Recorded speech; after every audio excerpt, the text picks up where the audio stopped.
Baik, itulah tadi beberapa headline kita di pagi hari ini, di hari Rabu 4 Januari 2015. Dan kita akan langsung memberikan informasi yang pertama mengenai Wakil Ketua Komisi Pemberantasan Korupsi Bambang Wijoyanto yang merasa bahwa kasus yang dituduhkan kepadanya penuh rekayasa.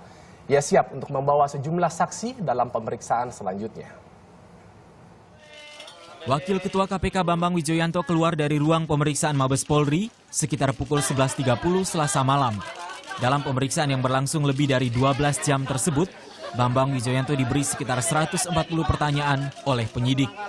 Bambang merasa kasus yang dituduhkan kepadanya penuh rekayasa. Saya dizalimi, ada proses rekayasa seperti itu, dan itu saya sebutkan secara eksplisit. Tapi kami menghormati, memang begitulah situasinya.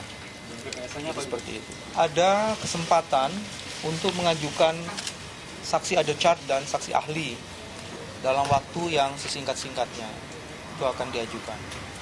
Kami juga akan melakukan eksaminasi terhadap beberapa putusan yang diajukan sebagai bukti, karena menurut kami putusan itu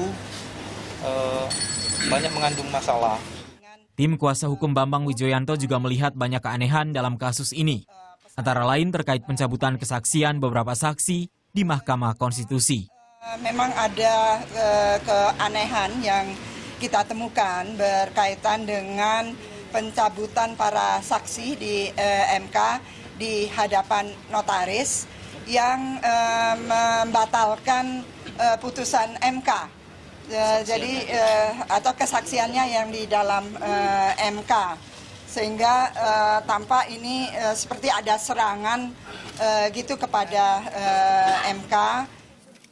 Tim kuasa hukum Bambang juga menyesalkan sikap tim penyidik Barreskrim Polri yang tidak memberikan turunan dari berita acara pemeriksaan atau BAP.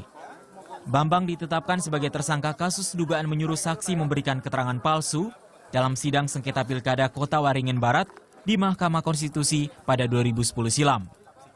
Tiffany Alhamid, Willy Azari melaporkan untuk NET. Tapi dari kasus yang sedang terjadi ini, saya pribadi belajar bagaimana seorang penegak hukum ini harus mentaati yang namanya undang-undang dan konstitusi. Apabila sudah ditetapkan sebagai tersangka, langsung menyatakan bahwa dirinya mundur dari jabatannya. Dan setelah itu kedua apa? Memenuhi panggilan dari negara untuk tadi diperiksa, ini sudah kedua kali ya, itu harus kita apresiasi. Yes, itu juga yang kemarin menjadi digarisbawahi oleh Bambang Wijoyanto sendiri juga ketika melakukan konferensi pers gitu, bahwa dia memang taat hukum. Sebelum berangkat ya kemarin. Yes, betul sekali. Ini juga ada tanggapan teman-teman dari pihak Kabarreskrim gitu ya, Kabarreskrim kita yaitu Budi Waseso. Kalau misalnya saya melihat salah satu headline dari Suara Pembaruan, di sini dia mengatakan, boleh saya quote, mengenai, jadi headline-nya adalah Kabarreskrim, semua pimpinan KPK bakal tersangka. Kalau saya boleh langsung mengquote Buas, ini sekarang namanya Buas, Budi Waseso itu Buas. Semua pasti jalan, laporan ada, pelapornya ada, pasti jalan. Kita tidak melakukan kriminalisasi 100% tidak.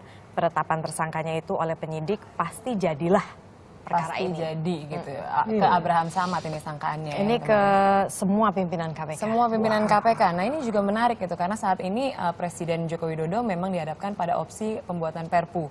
Pembuatan Perpu ini mengenai KPK untuk langsung menunjuk nanti PLT pimpinannya. Karena saat ini kan memang KPK tinggal sisa 3 begitu. Dan kemudian kalau misalnya semua pimpinan akan dikenakan bisa habis ya kan. Betul. Tapi memang pengamat hukum tata negara Refli Harun memang mengatakan kalau sebenarnya pembuatan Perpu ini tidak semerta-merta efektif begitu, karena apa? Prosesnya tetap berjalan, jadi pelemahan ini masih tetap berjalan gitu. Jadi tidak ada efek jerahnya kepada pelemahan terhadap KPK begitu dikatakan. Baik.